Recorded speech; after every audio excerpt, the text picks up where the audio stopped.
The Duval Rundown, driven by Jacksonville Chrysler Jeep Dodge Ram Westside, home of the lifetime warranty. Good morning. Welcome to another edition of Duval Rundown. Please be joined as always on Monday by Frank Frangie, voice of the Jaguars and host of the Frangie Show. Frank, hope you had a enjoyable vacation. We've got quite a second half in store. How do you kind of see the state of the union for the Jaguars as we get ready to make a trip to Vegas? You know, I had a great vacation. I played a lot of golf.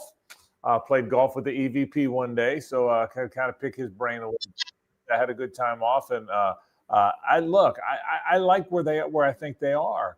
I'd rather be 6-1 than 4-3 or 5-2 even, but I think it's a learning process. I think it was a good first 7 games. The last 2 didn't go. Obviously, the last one, the one in Wembley, didn't go as well as they would have liked. But I think they're well positioned. That's the good news. The bad news is you never know, Hayes, who's going to be good and who's not going to be good as you move along here, right? Who expected the Colts to be the best team in the league? I mean, I love how everyone talks about their bingo card, mostly people that have ever played bingo. But if you're going to use the bingo card phrase, who had that one, right? So you got to play the Colts twice, and turned out they're really good. You got to go to Denver. They're really good. But that's the schedule. I think the Jags will do some things differently than they did the first 7 games. I think they'll do some things the same way. I think this staff is learning as they go. But I think you could be a lot worse than 4-3. What do you think will be some of the adjustments that they make moving forward? Well, I would think more than anything else is scheduling, time, whatnot. They did obviously a marvelous job with training camp and the plan and when to be there and how hard to work and how much to hit and how to get ready for the season. They started 4-1. They've lost the last 2 games. Obviously, they went to London on Monday. The Rams went on Friday, and the Rams played significantly better in that game. Now, I don't know what the team, what James and Tony and Liam think about that, but I wouldn't bother. It wouldn't bother me if they adjusted that, or at least look at that, do a little self-scout. I think they will. As for what they have to do differently, I don't know that the game plan's different. They've got to execute a little bit better. I think, the offensive line did not play very well in that loss to Seattle. It was probably the worst game they had. The line wasn't bad, believe it or not. You lose 35-7 or whatever it was. You think the line wasn't very good. The line really wasn't as bad in Wembley. The team has to play. They've got to play a little bit better. They got to catch the football. So I don't know from a game plan standpoint and a coaching standpoint that I can identify things that will change, but I can identify the things that have to change. They have to quit getting these penalties, Hayes. I think that's the glaring thing to me. The physicality, I think they're going to be a physical team. I told you this the last time we did this. The biggest concern for me is they've got to quit shooting themselves in the foot. They've got to quit having formation penalties. If they got to get out of the huddle faster and get set longer, so the receivers who keep getting called for not being set for the full second or set for the full second, they've got to get that corrected. That may be the number one thing for me. And the other thing is I hope they get healthy, man. I hope Trayvon Walker gets to where he's a little healthier, can play a little healthier with the hand. They need Brenton Strange back. I know it's still a few more weeks, but hopefully they'll get healthier and clean up some of the mistakes. Yeah, and Devin Lloyd as well. Hopefully they'll have him for the Raiders game. Let's talk about in terms of individuals, guys that really need a strong second half. And let's start with Brian Thomas Jr. There's even league chatter that, could the Jaguars possibly try and move Brian Thomas Jr. before the deadline? That seems a bit presumptuous, but if somebody throws a deal at you that, it might be hard to ignore if they're looking more at last season than this season. But where do you kind of assess where Brian Thomas Jr. is, and how important is this second half for him in terms of changing the narrative on what's been a disastrous first half? Yeah, let me break that into 2 parts. I don't think they're trading Brian Thomas Jr. I'm not saying some of these sources don't know what they're talking about, but I think they want him to be a Jaguar. I can tell you because like you and the rest of us, I asked. And I think the belief is Brian Thomas is going to be a Jaguar. They're going to try and get the most out of him. What happened wasn't a fluke. I think that's the belief. They just got to refine that. If it's going over the middle and making catches and catching the ball more cleanly, they got to figure out a way to get there. But I don't think the plan is to move Brian Thomas. I'd be very surprised if he's traded. I think right now, if you were in their meetings, their personnel meetings, Nobody's talking about Brian Thomas being traded. They're talking about how to get Brian back to what he was last year. I think that's the conversation. So that's the first part. The second part is he's got to find that confidence again. He doesn't look like a guy to me that's playing with much confidence. Part of that is maybe not necessarily being the number one guy. So much was expected of him. I think it's an easier world when the pressure's off a little bit. I think number 12 is going to be the main target. And I think when 85 comes back, he's going to be a target. And I think when you're throwing it more to Travis Hunter and more to Brenton Strange, I think when those guys, I think the pressure comes off Brian Thomas a little bit. So I think that's part of it. But to your original question, what does he got to do? He's got to play better, Hayes. He can't double catch balls. You can't look like you're shy going over the middle. You got to make some plays. I also think get him deep, because the best thing he does is run by people. I think when you find a rhythm offensively, he still runs by most cornerbacks in the league. Again, he had all those yards, third most in the league last year, in large part because he was running by people. I think run some reverses to him like they did in the first game of the year. I think a wide receiver screen or two, and then let him get behind people. I think that'll be the plan for Brian. But I don't think they're going to trade him. I think they're going to try and get Brian Thomas back to what he was a year ago. What do you think about Trevor Lawrence, the state of his game, and what are some things that he's got to sharpen up on? The best part of Trevor is Trevor has never been more committed and more identified as a leader.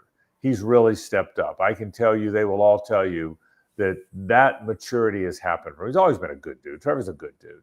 But I think guys respond to him now. I think guys react to him. He's the leader. That C on his chest really matters now. And more and more people have told me, you see it in the locker room, you see it on the sidelines, you see it when they're away from it all, that it has become his team. So I think that's what he's done much better. He's got to play better. He's not been accurate. I think the most important thing, and I think Trevor would tell you that, Hayes, is he's got to throw more accurately. There's too many times, whether it's a timing thing where he's throwing back shoulder and the guy's running a step, 1 to 2 yards further before he stops, whether it's confusion on a crossing route or whether he's just missing throws, he's got to throw more accurately. Sometimes we overthink this stuff. Does he have to process better? Yeah, maybe. Does he have to get out of the huddle a little bit sooner? Does he have to have that instinct of knowing when to throw it away? I think all that. I think one thing that's happened with him, and it's natural, is I think he's holding the ball longer now because he's committed some turnovers early, and he's a little bit gun shy to let it fly. He's just got to let it fly. But I still think Trevor's going to be okay. I know people are down on him. I'm not. I think Trevor's going to be a good player.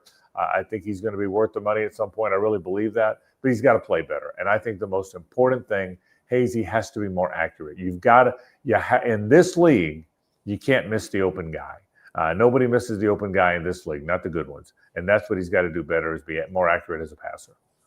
The ground game was exceptional early on, and the last couple games it hasn't been there. And because of that, the Jaguars have dropped from being really good at running the football to just sort of average. What are your expectations for the rushing attack as we get into the second half? A few things at play there. Number one, I think Robert Hainsey's played hurt. McCary's been banged up, and they went and got those two guys to really help the running game. So I think that factored a little bit. But I think the other thing, Hayes, what you just talked about, if teams aren't respecting the downfield passing, they're going to crowd the box. That's at every level. I don't care if it's Pop Warner, middle school, high school, whatever. If teams aren't fearful of your downfield passing, they can crowd the box. This is a league where you learn something about someone, and the league punches back. The Jaguars started the season really running the football. And then it became clear. See, we knew they wanted to run the football around here. We heard Liam talk about it. We were at camp, Hayes. But the league didn't know, right? The league doesn't know. Well, I think after the first 2 or 3 weeks, the word was out on the Jaguars. They're going to run the football. You better crowd the box against them. You better play base defense against them. You better make sure your front seven is physical against them. And I think that's happened a little bit. That's why I think there's been some punchback from the league, and I think that's what's happened. So how do you get back to it? Well, you got to stay committed to it. It's easy when it's not working, it's easy to get away from it. How many coaches have we heard say, you got to run it. You got to stay committed to the run. And so I think they have to do that. But I think they have to hit some balls down the field. I think more than anything else, there's a direct correlation between Brian Thomas can't find his rhythm. He was the downfield threat. Travis Hunter had a very good game at Wembley, but a lot of those catches came after the game had sort of been decided.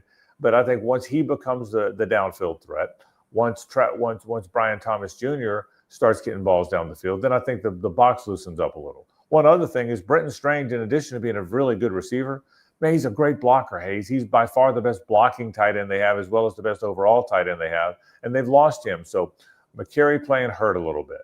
Hainsey missing a game and playing hurt. Brenton Strange being out. All that contributes to the run game, and I think that when they get healthy again, when they hit some balls down the field, I think that'll correct that. But you're right. It's different, isn't it? A team that ran the ball so early on statistically has had a trouble the last couple of games. It's only been 2 tough games, but they've had trouble these last 2 games.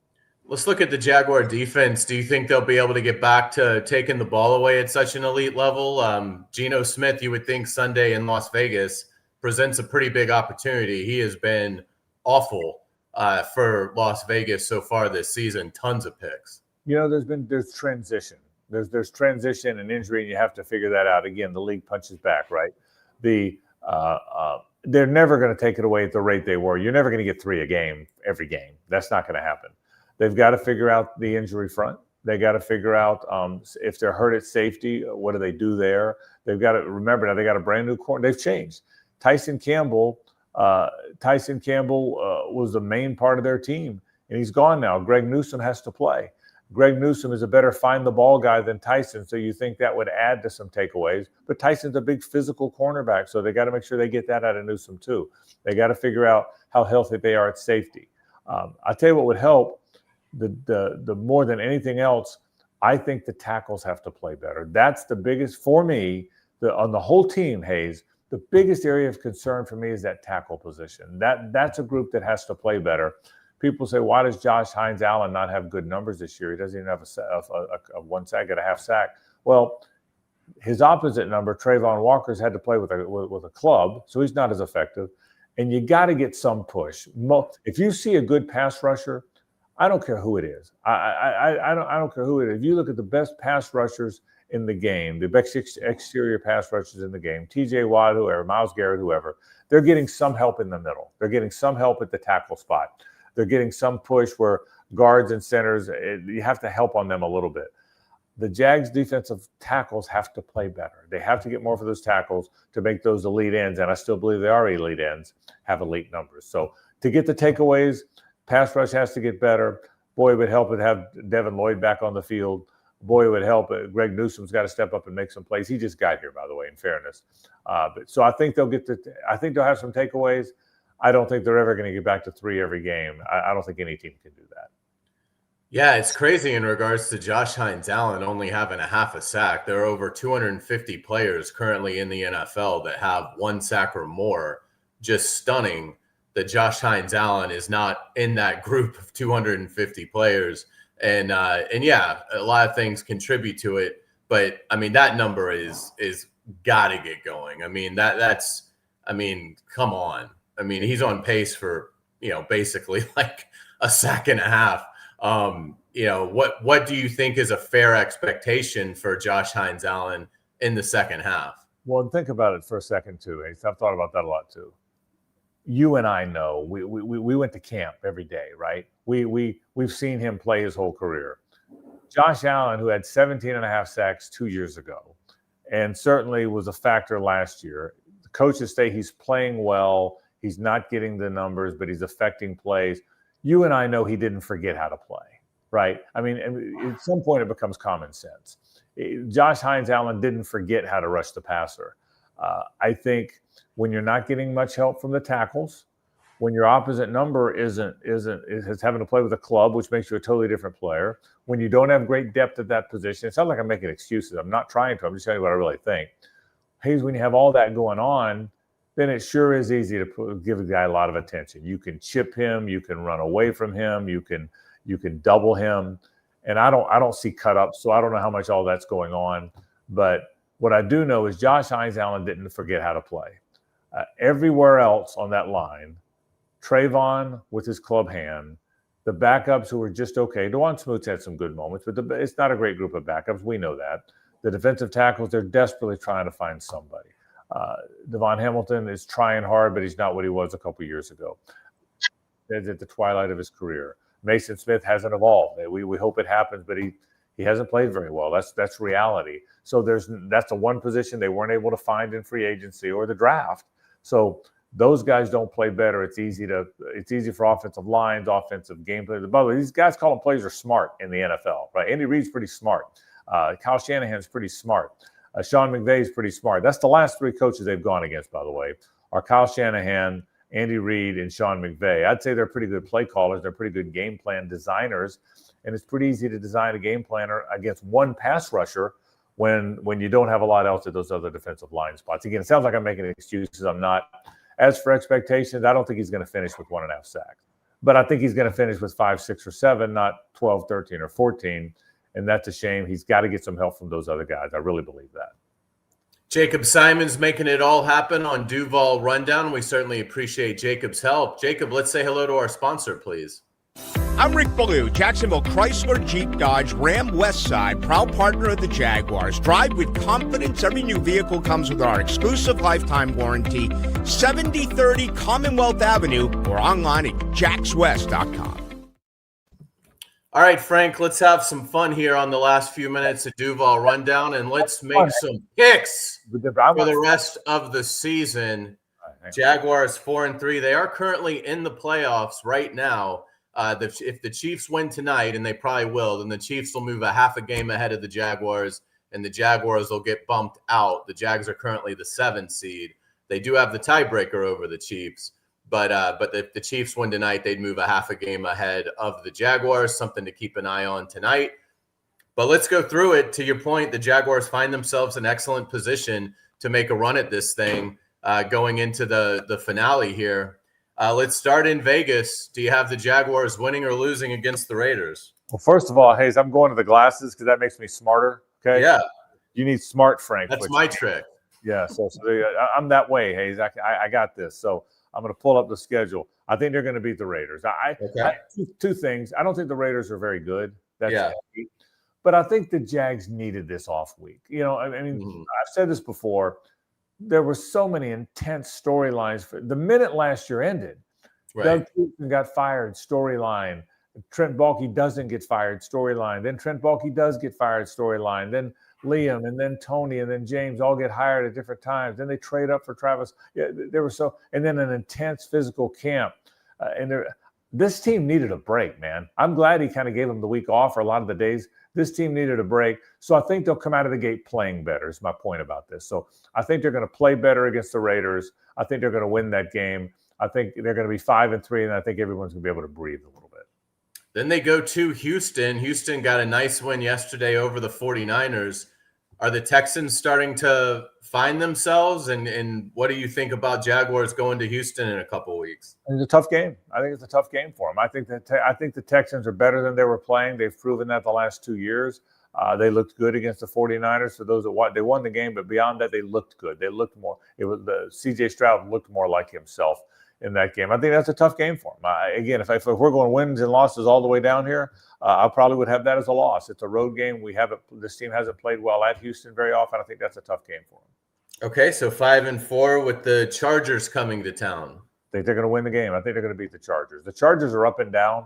The Chargers are a physical team. That'll be the first game in this building in 5 weeks. I think they're going to play well. I think they're going to beat the Chargers. Again, if we're picking every game now, I got the Chargers as a win. I got a little bit of a winning streak coming up here. Okay, good. Yeah, at Arizona. Win. I think they're going to beat Arizona. I think they'll play well out there, and I think they're better than Arizona. Okay, at the Titans. I think they're going to sweep the Titans. Boy, the Titans aren't very good, bro. I'm surprised they're this bad. They fired their coach, and good for them for doing it. But I think they're going to beat the Titans. Okay, let's go to the Colts, December 7th here in Jacksonville. That game scares me because at some point the Colts are going to win here.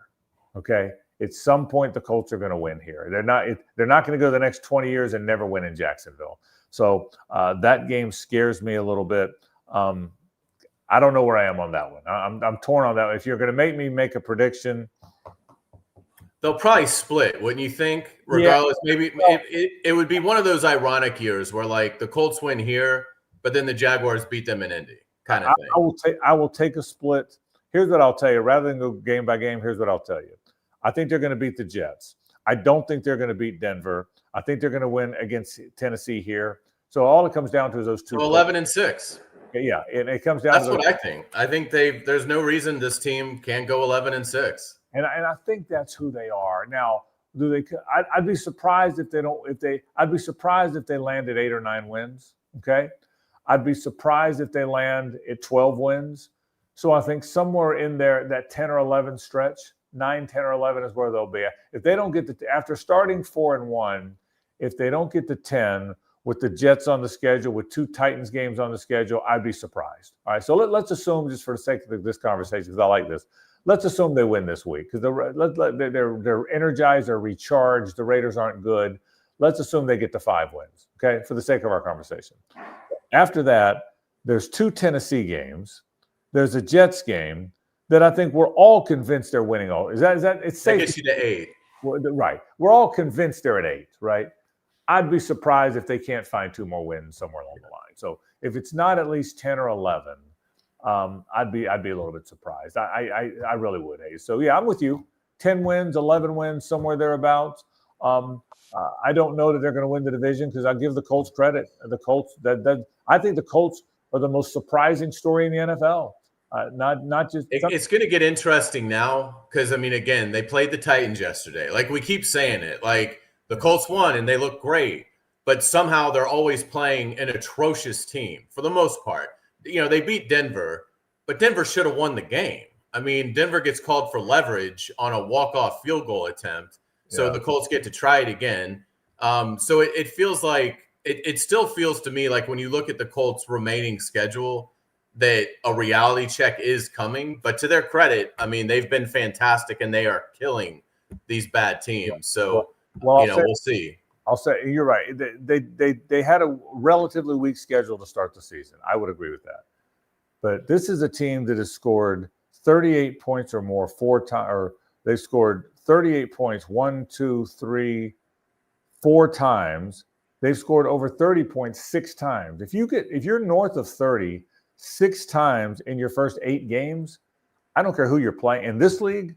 Yeah, it's impressive for sure. Jonathan Taylor should be absolutely in the MVP discussion, and Daniel Jones has done a great job, and they're great in the trenches as well. So, yeah, Indianapolis certainly is formidable, but boy, they're getting ready to run a gauntlet now, starting with a road trip to the Steelers, who don't look great right in the last couple of weeks, but it's Pittsburgh, and they're going to figure it out, and it'd be totally a Pittsburgh thing to then beat the Colts in Pittsburgh on Sunday. So we'll see. It'll be a lot of fun. Frank, that's going to do it for us, but thank you so much for your time. Look forward to seeing you later today on the Frangie Show. And it's a big day today, Jags fans. We've got Liam Cohen with a press conference. It's a bonus Monday. So 11 o'clock roughly, Liam Cohen will meet with reporters and open locker room as well this afternoon. So lots to break down on the Frangie Show later today. We'll be back on Wednesday with Times Union sports columnist Ryan O'Halloran.